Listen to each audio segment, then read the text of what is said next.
ആ മൈക്കിളിന്റെ അടുത്ത് മുതലാളി കളിച്ച കളി എനിക്ക് മനസ്സിലായില്ല. 2-3 കളികൾ ഉണ്ടോ. ഒന്ന്, എനിക്കെന്റെ മോളെ രക്ഷിക്കണം. വേണ്ടി വന്നാൽ അവൻ അവളെ കൊല്ലാൻ പോലും മടിക്കില്ല.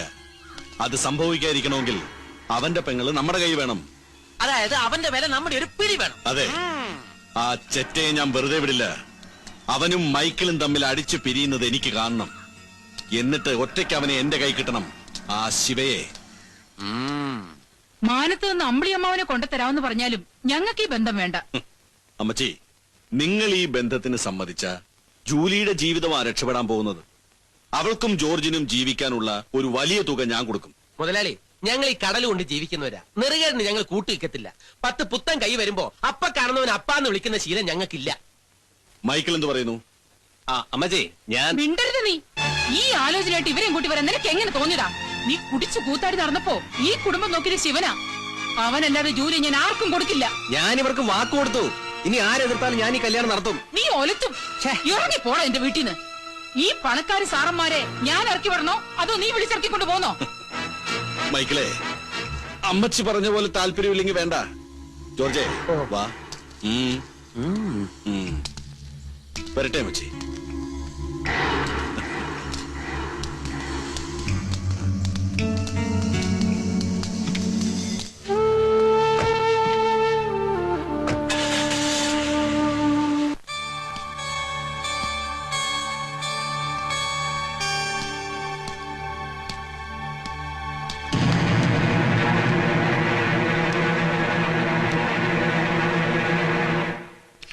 മൈക്കിളെ, ജൂലിയും ജോർജും തമ്മിലുള്ള വിവാഹം നടത്തി തരാമെന്ന് നീ എനിക്ക് വാക്ക് തന്നിരുന്നു. പക്ഷെ നിനക്ക് ആ വാക്ക് പാലിക്കാനായില്ല. അത് നടക്കുമെന്ന് ഉറപ്പുമില്ല. ഉണ്ടോ? നിന്റെ വീട്ടിൽ നിന്ന് എന്നെയും കുടുംബത്തെയും അപമാനിച്ചാണ് നിന്റെ അമ്മച്ചിയും മറ്റുള്ളവരും ഇറക്കി വിട്ടത്. എന്നിട്ടും ഞാൻ അതിലൊരു പരാതിയും പറഞ്ഞില്ല. പറഞ്ഞോ? അത് എല്ലാത്തിനും തടസ്സവും കാരണവും അവനാ, നിന്റെ സുഹൃത്ത് ശിവ. നീ വളരുന്നതിൽ അവൻ അസൂയ, ഒരുതരം ചീപ്പ് കോംപ്ലക്സ്. നിന്റെ കുടുംബത്തിൽ നിന്റെ വാക്കിന് വിലയില്ലാതാക്കിയതിന്റെ പിന്നിൽ അവനാ. പക്ഷെ ഇന്ന് നീ നിൽക്കുന്നത് എവിടെയാണെന്നറിയാവോ? ആന്റണിയുടെ മരുമകനായി. അതിന്റെ അന്തസ്, പെരുമ, അതൊക്കെ ഈ ഒറ്റ ബന്ധം കൊണ്ട് കളഞ്ഞു കുളിക്കണോ? ഞാനിപ്പോ എന്ത് ചെയ്യണമെന്നാ നിങ്ങൾ ഈ പറയുന്നത്? നീ എനിക്കൊരു വാക്ക് തന്നപ്പോ പകരം ഞാനും നിനക്കൊരു വാക്ക് തന്നിരുന്നു. ആ വാക്ക് ഞാൻ പാലിക്കാൻ പോവാ. ഇത് നിന്റെ പേർക്ക് ഞാൻ ആക്കാമെന്ന് ഓഫർ ചെയ്ത എന്റെ കമ്പനികളുടെ പവർ ഓഫ് അതോറിറ്റി. ഇവിടെ നീ സൈൻ ചെയ്യുമ്പോ പിന്നെ നീ ആരാ? എന്റെ കമ്പനികളുടെ MD, കോടീശ്വരൻ. താങ്ക്സ്. ആ പക്ഷേ അതിനൊരാളുടെ തടസ്സമുണ്ടല്ലോ മൈക്കിളെ. ആരുടെ? ശിവയുടെ. കൂടുതൽ കൂടുതൽ ഉന്നതങ്ങളിലേക്ക് പോകുമ്പോ നമ്മൾ മറ്റ് ചില ബന്ധങ്ങൾ ഉപേക്ഷിക്കേണ്ടി വരും. ചേരിയിൽ വളരുന്ന ഒരുത്തനുമായിട്ടുള്ള ബന്ധം ഇനി നിനക്കെന്തിനാ? ഞാൻ എന്താ ചെയ്യേണ്ടത്? നിന്നെ കാണാൻ ആ ശിവൻ പുറത്തു വന്ന് നിൽക്കുന്നുണ്ട്. പണ്ടത്തെ മൈക്കിളായിട്ടല്ല നീ അവന്റെ മുന്നിൽ ചെല്ലേണ്ടതും പെരുമാറേണ്ടതും. അടിച്ചിറക്കണം, തെരുവു പട്ടിയെ പോലെ. നിങ്ങൾ എന്തൊക്കെയാ പറയുന്നേ? വെറും നിസാരമായ ഒരു ബന്ധത്തിന്റെ പേരിൽ നിന്റെ മുന്നിൽ വന്ന് നിൽക്കുന്ന സൗഭാഗ്യങ്ങൾ തട്ടിക്കളയണോ എന്ന് നീ തന്നെ തീരുമാനിക്ക്. B practical.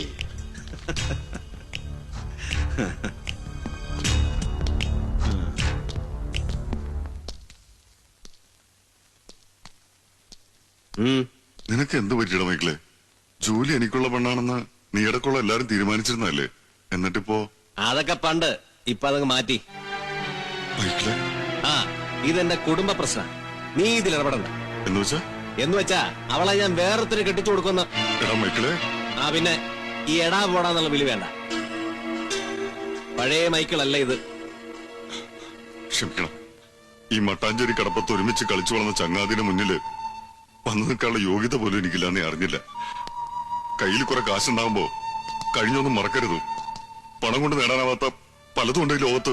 എനിക്ക് നിന്റെ തത്വശാസ്ത്രം ഒന്നും കേൾക്കാൻ താല്പര്യമില്ല. നീ പോ. ഇല്ല, അങ്ങനെ പോവില്ല ഞാൻ. എന്റെ ജൂലി ഞാൻ ആർക്കും വിട്ടുകൊടുക്കില്ല. വിട്ടുകൊടുക്കണമെങ്കിൽ എന്നെ കൊല്ലണം. എങ്കിൽ കേട്ടോ, അതിനും ഞാൻ മടിക്കില്ല. എനിക്കറിയാം നീ അതും ചെയ്യും.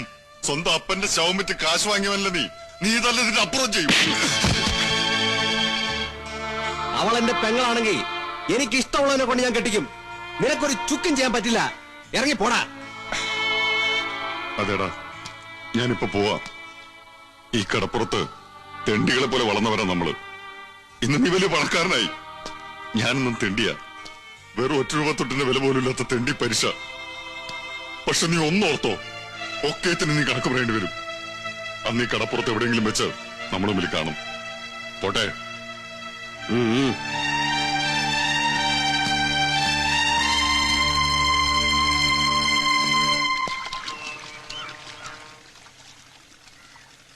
ശിവ, ശിവ എന്തിനാ മൈക്കിളിനോട് സംസാരിക്കാൻ പോയതാ? അവ മനുഷ്യനല്ല, മൃഗം. ചെയ്തു കൂട്ടുന്ന പാപങ്ങളുടെ ഫലം അവൻ അനുഭവിക്കും.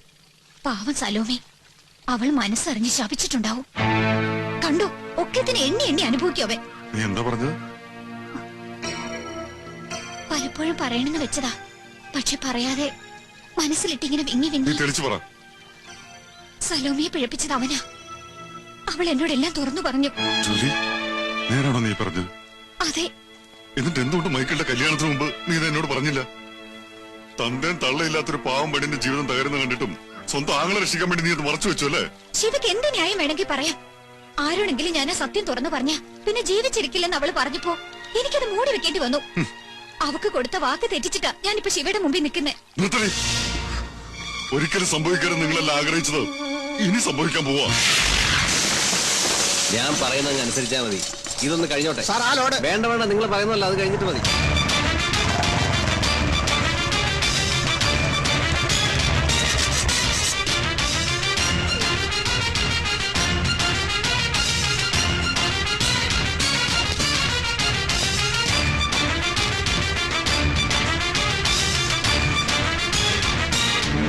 പണം ഉണ്ടാക്കാൻ വേണ്ടിട്ട് പെങ്ങളെ വരെ കൂട്ടിക്കൊടുക്കാൻ പഠിക്കാത്ത ചെറ്റ് എന്റെ സലോമിയെ പിഴപ്പിച്ചിട്ട് നീ സുഖിച്ച് വാഴണം. ശിവ, ഞാനൊന്ന് പറഞ്ഞോട്ടെ. എനിക്കൊന്ന് കേൾക്കണം.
തീർന്നു നമ്മളുടെ ബന്ധം.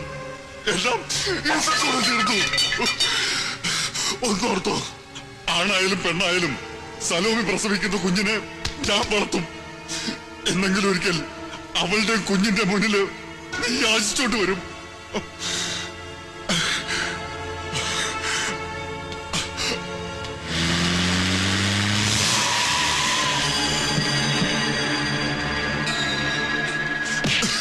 താവരിക്ക പറഞ്ഞല്ലോ എന്റെ ഒരു കൈ വെട്ടിയെടുത്ത കാര്യം.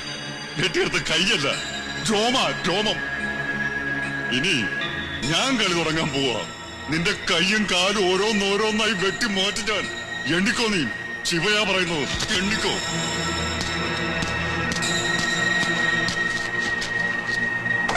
ഒരു കൂടെ പിറപ്പിനെ പോലെ നിന്നെ കൊണ്ടു നടന്ന് അവനെ തള്ളിപ്പറയാൻ നിനക്ക് എങ്ങനെ മനസ്സ് വന്നടാ? എന്ത് വേണമെങ്കിലും പറഞ്ഞു. ഒന്നും ഞാൻ മനഃപൂർവ്വം ചെയ്തതല്ല. അല്ല, എല്ലാം മനഃപൂർവ്വ. ചതി നിന്റെ കൂടെ പിറപ്പാ. നിനക്കറിയോ, നീ ബോംബെയിലേക്ക് പോയപ്പോ നിനക്കൊരാപത്തും വരാതിരിക്കാൻ മട്ടാഞ്ചേരി പള്ളിയിൽ നിത്യവും മെഴുകുതിരി കത്തിച്ച് മുട്ടുകുത്തി പ്രാർത്ഥിച്ചവനാ അവൻ. എനിക്ക് അവനോട് സ്നേഹമില്ലെന്ന് മാത്രം നീ പറയരുത്. ഞാൻ ഈ കളികൾ മുഴുവൻ കളിച്ചത് നമുക്കെല്ലാവർക്കും വേണ്ടിയിട്ടാ. അവനെ തള്ളിപ്പറഞ്ഞപ്പോ കിട്ടിയ കാശ് പോലും അവനുമായി പങ്കുവയ്ക്കാമെന്ന് ഞാൻ വിചാരിച്ചത്. കാര്യങ്ങളെല്ലാം ഏറ്റുപറയുമ്പോ അവൻ എന്നെ മനസ്സിലാക്കുമെന്ന് ഞാൻ കരുതി. ഇല്ല മൈക്കിളെ, അവൻ ഇന്ന് പഴയ ശിവയല്ല. നിന്നെ സ്നേഹിച്ച അത്ര തന്നെ അവനിന്ന് നിന്നെ വെറുക്കുന്നുണ്ട്. എന്നെ അവനെങ്കിലും മനസ്സിലാക്കുമെന്ന് ഞാൻ കരുതി. എന്റെ തെറ്റ്. എന്നെ ആരും മനസ്സിലാക്കണ്ട, ആരും. ഞാൻ വന്നത് നിന്റെ ഒരു സഹായത്തിന്. പറഞ്ഞോ, എന്നും അതായിരുന്നല്ലോ എന്റെ പണി.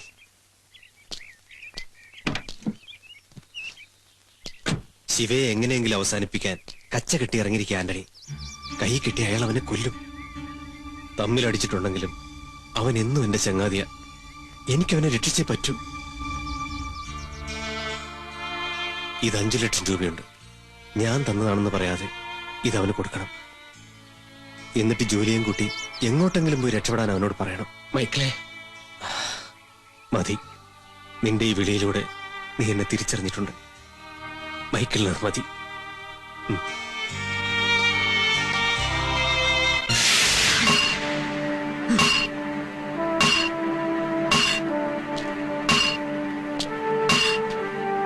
ശിവ, ഇന്നലെ എന്തൊക്കെ വീരവാദങ്ങളാ നീ അവനോട് മുഴക്കിയത്? നീ കാര്യം പറയ്. ഇപ്പോഴത്തെ അവസ്ഥയിൽ നിനക്ക് ഈ തുറയിൽ ജീവിക്കാൻ പറ്റുമെന്ന് എനിക്ക് തോന്നുന്നില്ല. പിന്നെ ഞാനെന്ത് വേണം? അവനെ പേടിച്ച് തുറയെന്ന് പോണോ? അതിനെന്റെ കൊക്കിൽ ജീവനില്ലാണ്ടാണ്. ആരെയും പേടിച്ച് ഇവിടുന്ന് പോണോന്നല്ല. നിനക്ക് ചുറ്റും ശത്രുക്കളാ. നിന്നെയും കാത്തിരിക്കണ ഒരു പെണ്ണുണ്ട് ഇവിടെ. പെണ്ണ്? അവളെ നിന്ന് കൊത്തിപ്പറിച്ച് മാറ്റാൻ നോക്കിയില്ലടവൻ. അവൻ അങ്ങനെ ചെയ്തെന്ന് വെച്ച് അവളെ നിനക്ക് നഷ്ടപ്പെട്ടില്ലല്ലോ. ജൂലിയെ കല്യാണം കഴിക്കുന്നത് നീ തന്നെ ആവണം. നിനക്കും അവൾക്കും ജീവിക്കാൻ വേണ്ട പണം ഇതിലുണ്ട്. അവളെയും കൊണ്ട് നീ എവിടെയെങ്കിലും പൊക്കോ. ഈ പണം നിനക്ക് എവിടെ നിന്ന് കിട്ടി? ഞാൻ എന്റെ വീടും പറമ്പും വിറ്റു. കടങ്ങൾ വീട്ടിക്കഴിഞ്ഞ് ബാക്കിയുള്ള 5 ലക്ഷം രൂപയായത്. നീ ഇത് വാങ്ങ. എടാ, ഇതൊരു ത്യാഗമായിട്ടൊന്നും കാണണ്ട. ഒരു സുഹൃത്ത് തരുന്ന പണമായിട്ട് കരുതിയാ മതി. അവളെയും വിളിച്ചിറക്കി എങ്ങോട്ടെങ്കിലും പോ. ചെറ്റാണെങ്കിലും അവൻ പറഞ്ഞ സഭാനെ നേര്. പണം പണം വേണം. അതവിടെ വലുത്. പണമുള്ളവന് ആരെ എന്തിനേം വിലക്ക് വാങ്ങാം. ഈ പണം എനിക്കിപ്പോ ആവശ്യമുണ്ട്. സത്യം, ഇത് ഞാൻ നിനക്ക് മടക്കിത്തരും. ഇതിന്റെ ഇരട്ടിക്കരട്ടിയായിട്ട്. പക്ഷെ ഈ തുറന്ന് എവിടേക്ക് ഞാൻ ഒളിച്ചോടി പോവില്ല. ഇവിടെ ജീവിക്കും ഞാൻ. എന്നിട്ട് അവൻ വളർന്നു വലുതായതുപോലെ ഒരിക്കൽ കൊച്ചിയുടെ രാജാവാണ് ഞാൻ. നമ്മൾ തമ്മിൽ ഇപ്പോൾ ഒരുമിക്കുന്നത് ഒരു ദൈവനിശ്ചയം പോലെയാ. ചതിയൻ ആന്റണി, ചതിയൻ. ഇത്രയും നാൾ കൂടെ നിന്ന് എന്നെ അവൻ പുറത്താക്കി. പക്ഷെ രഘുരാമൻ വിടില്ല അവനെ. അവന്റെ മുമ്പിൽ വെച്ച് തന്നെ നിന്നെ ഞാനൊരു സ്ഥലത്തെത്തിക്കും. വേലുബായുടെ അടുത്തേക്ക്. മൈക്കിൾ വളർന്ന വഴിയത്. പക്ഷേ വേലുബായുടെ അടുത്തെത്തുക അത്ര എളുപ്പമല്ല. അറിയാം. ഈ കാശ് സാറ് വാങ്ങണം.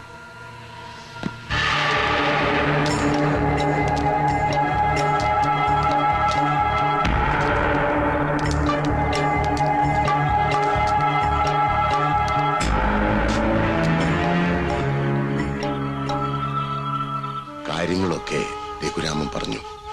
ഉയരങ്ങളിലെത്താൻ കൂട്ടുകാരന് ചവിട്ടുപൊടിയായി നിന്നു കൊടുത്തിട്ട് ഒടുവിൽ ഒറ്റപ്പെട്ടുവല്ലേ. ശത്രുവിന്റെ ശത്രു മിത്രം എന്ന നിലയ്ക്കാണോ ശിവ ഇപ്പൊ എന്റെ അടുത്ത് വന്നിരിക്കുന്നത്? അത് ഞാൻ... ഇനി അങ്ങനെ ആയാലും എനിക്ക് വിരോധമില്ല. ശിവയുടെ പകയ്ക്കും പ്രതികാരത്തിനും ന്യായമായ കാരണമുണ്ട്. ഇപ്പോ നിന്റെ ആവശ്യങ്ങൾ ഞാൻ നടത്തി തരണമെങ്കിൽ എനിക്ക് നീയും ചില കാര്യങ്ങൾ ചെയ്തു തരണം. എന്റെ സ്വപ്നമായിരുന്നു കൊച്ചിൻ പാലസ്. അവര് സ്വന്തമാക്കി. അവരുടെ കയ്യിൽ നിന്ന് എനിക്ക് ആ ഡോക്യുമെന്റ് സംഘടിപ്പിച്ചു തരണം. ബാക്കി മാനിപ്പുലേഷൻസ് ഒക്കെ ഞാൻ നടത്തിക്കൊള്ളാം. ഇതിന് പ്രതിഫലമായി നിനക്ക് ഞാൻ 25 ലക്ഷം രൂപ തരും. അതൊരു അഡ്വാൻസ് ആയിട്ട് മാത്രം കണ്ടാൽ മതി. ഈ വേലുഭായിക്ക് പ്രയോജനമുള്ള കാര്യങ്ങൾക്ക് ലക്ഷങ്ങളോ കോടികളോ ഒരു പ്രശ്നമേ അല്ല. നിയമത്തിന് യോജിക്കാത്ത കാര്യങ്ങളാണ് ഞാൻ ചെയ്യുന്നതെങ്കിലും എനിക്ക് വാക്കൊന്നേ ഉള്ളൂ. മൈക്കിളിനെ തകർക്കാനും നിന്റേതായ ഒരു സാമ്രാജ്യം ഉണ്ടാക്കാനും ഞാൻ എന്നും നിന്റെ കൂടെ ഉണ്ടാകും. This is my word. പിന്നെ ഇത് വേലുഭായിയുടെ വക നിനക്കൊരു സമ്മാനം. വേണ്ട ഭായി, ആവശ്യം വരുമ്പോ ഇത് താനെ എന്റെ കയ്യിൽ വന്നോളൂ. ഗുഡ്. പറ്റേ.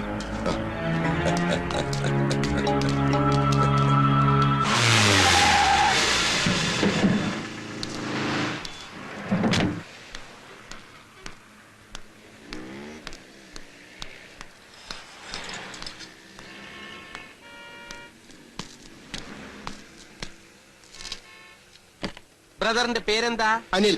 അനിൽ ബ്രദർ, ഈ ബോർഡിൽ എന്താ എഴുതിയിരിക്കുന്നത്? No parking. ആണല്ലോ. ഈ ബോർഡ് എവിടെയുണ്ടോ അവിടെ പാർക്ക് ചെയ്യാൻ പാടില്ല. അങ്ങോട്ട് പൊക്കോളൂ. വിശാലമായിട്ട് പാർക്ക് ചെയ്യാം. പോട്ടെ പോട്ടെ അവട്ടെ അവരട്ടെ അവരട്ടെ അവട്ടെ പോട്ടെ അവരട്ടെ അവട്ടെ പോട്ടെ പോട്ടെ റൈറ്റ് പോട്ടെ പോട്ടെ പോട്ടെ പോട്ടെ.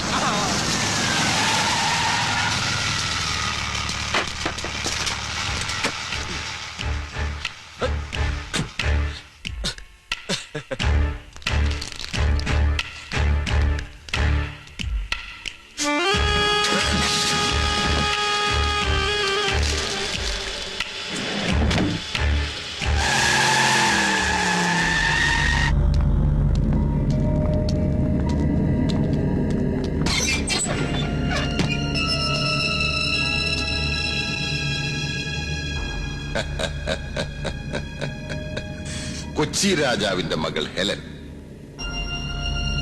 നിന്റെ പപ്പ ആന്റണിയും വേലുഭായി എന്ന് പറയുന്ന ഞാനും തമ്മിൽ ചില ബിസിനസ് ഡീലുകളുണ്ട്. എന്റെ ജന്മനാടായ കൊച്ചിയിലെ എന്റെ സ്വപ്നങ്ങളാണ് അവൻ തകർത്തത്. അതിന് നിന്റെ ഭർത്താവ് മൈക്കിളും കൂട്ടുനിന്നു. വിടില്ല ഞാൻ. വേലുഭായിയെ ചതിച്ചവരെയൊക്കെ ഞാൻ എന്റെ കാൽക്കീഴിൽ കൊണ്ടുവരും. അതിനുവേണ്ടി എന്തു വഴിയും ഞാൻ സ്വീകരിക്കും. നിന്നെ നഷ്ടപ്പെടുമ്പോഴുള്ള വേദന ആന്റണിയും മൈക്കിളും ഒന്ന് അറിയണം. അർജുൻ ബൈ, വിളിക്ക ആന്റണിയെ.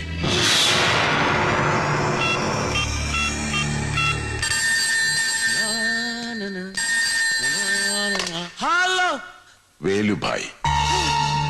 മലയാളി മലയാളി. എന്താണോ? വേലുഭായി.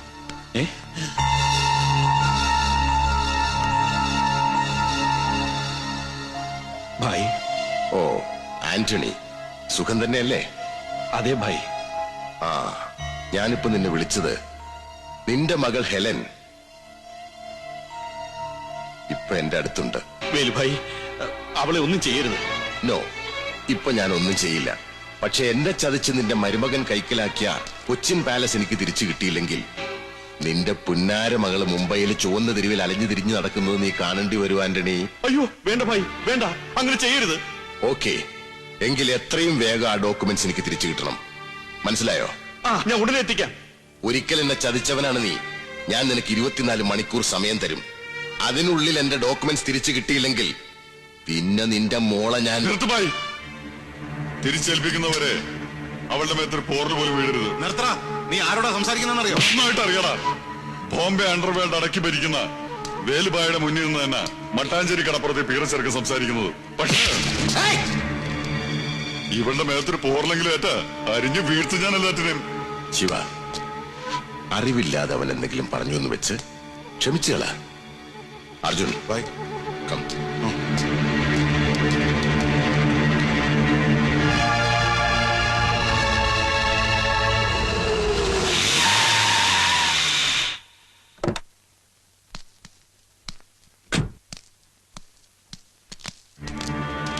എനിക്കറിയാം, നിനക്കതിൽ വേദന തോന്നേണ്ട കാര്യമില്ല.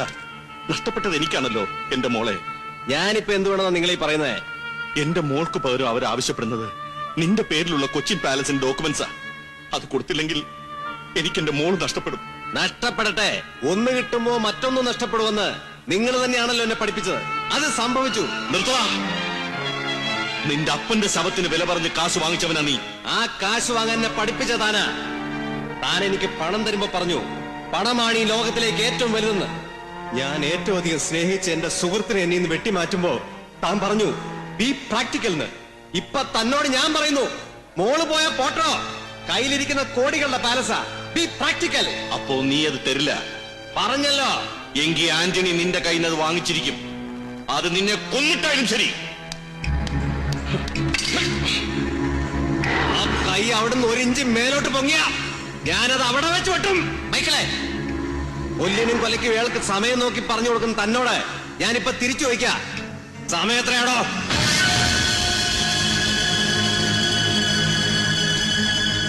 കൊണ്ട് പോണോ ഇയാൾ എന്റെ മുമ്പിൽ?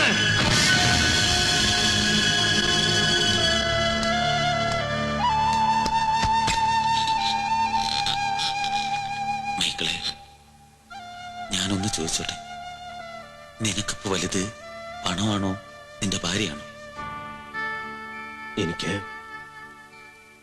എനിക്ക് വലുത് എന്റെ ഭാര്യ തന്നെയാ. പിന്നെ തന്റെ മുതലാളുടെ മുഖത്ത് നോക്കി ഞാൻ പറഞ്ഞ എന്താണെന്നാവും താൻ ആലോചിക്കുന്നത്. എന്റെ അപ്പന്റെ ശവക്കുഴിക്ക് മേലെ ഒരു പിടി മണ്ണിടുമ്പോ കരുതി വെച്ചതാണോ ഈ നിമിഷം? എവിടെയാണെന്ന് വെച്ചാൽ വിളിച്ചു പറഞ്ഞോ, ഏത് ഡോക്യുമെന്റ്സ് വേണമെങ്കിലും കൊടുക്കാം. എനിക്ക് വേണ്ടത് അവളെയാ.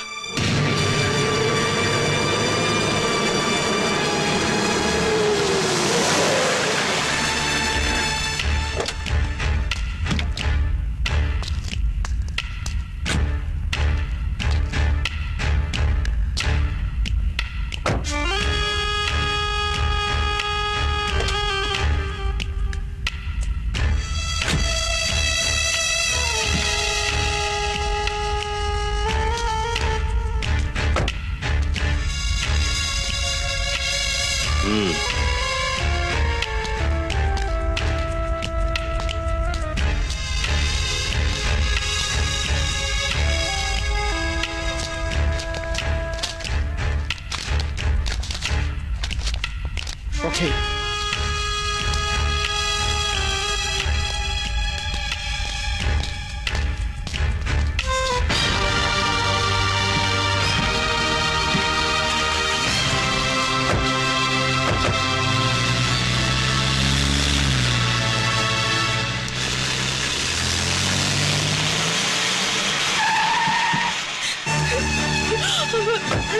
മോളെ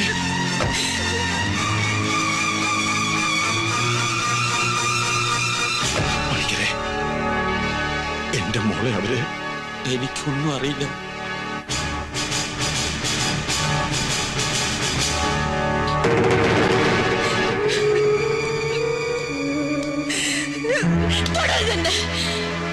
ഇന്നലെ വരെ നിങ്ങൾക്ക് അതിനുള്ള അവകാശം ഉണ്ടായിരുന്നു. പക്ഷെ ഇന്നത്തോടെ എല്ലാം കഴിഞ്ഞു. ഹെലൻ, നീ എന്ത് ഭ്രാന്തായി പറയുന്നേ? ഭ്രാന്ത് നിങ്ങൾക്കാ. ഒരുപാട് പാപങ്ങൾ ചെയ്തിട്ടുണ്ട് നിങ്ങൾ. എന്നോടും നിങ്ങളുടെ കുടുംബത്തോടും നിങ്ങളുടെ കാമുകിയോടും നിങ്ങളുടെ സുഹൃത്തിനോടും. നിങ്ങളോടുള്ള എല്ലാ വൈരാഗ്യവും അയാൾ എന്നോട് തീർത്തു. ഒടുവിൽ നിങ്ങൾ ചെയ്ത സകല പാപങ്ങൾക്കുള്ള ശിക്ഷ ഞാൻ അനുഭവിച്ചു. ഇനി ഈ താലി അണിയാനുള്ള യോഗ്യത എനിക്കില്ല. ഇതെന്റെ കഴുത്തിൽ വേണ്ട. വേണമെങ്കിൽ നിനക്ക് ഈ താലി പൊട്ടിച്ചെറിയാം, ബന്ധമൊഴിയാ. പക്ഷേ അതിന് ഈ നാടകത്തിന്റെ ആവശ്യമില്ല. 2 ദിവസം നീ ശിവയോടൊപ്പം കഴിഞ്ഞിട്ടുണ്ടെങ്കിൽ ദേഹത്തൊരു പോർല് പോലെ ഏൽപ്പിക്കാതെയാണ് അവൻ നിന്നെ എന്നെ ഏൽപ്പിച്ചതെന്ന് എനിക്ക് നല്ല ഉറപ്പാ.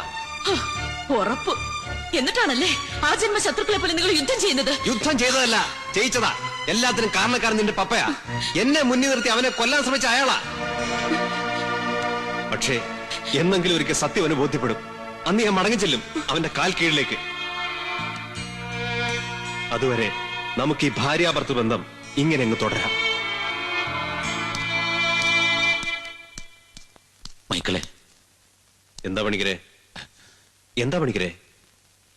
ഇനി എനിക്ക് ആന്റണി മുതലാളിയുടെ തോന്നിയാസത്തിന് കൂട്ടു നിൽക്കാൻ വയ്യ. എന്തു പറ്റി? അത് പറയാൻ മോനെ, നിന്നോടുള്ള വൈരാഗ്യം തീർക്കാൻ നിന്റെ വീട്ടിലേക്ക് മുതലാളി ആളെ വിട്ടിരിക്കുക. പെട്ടെന്ന് ചെന്ന് നിന്റെ അമ്മയും പെങ്ങളെയും രക്ഷിക്കും.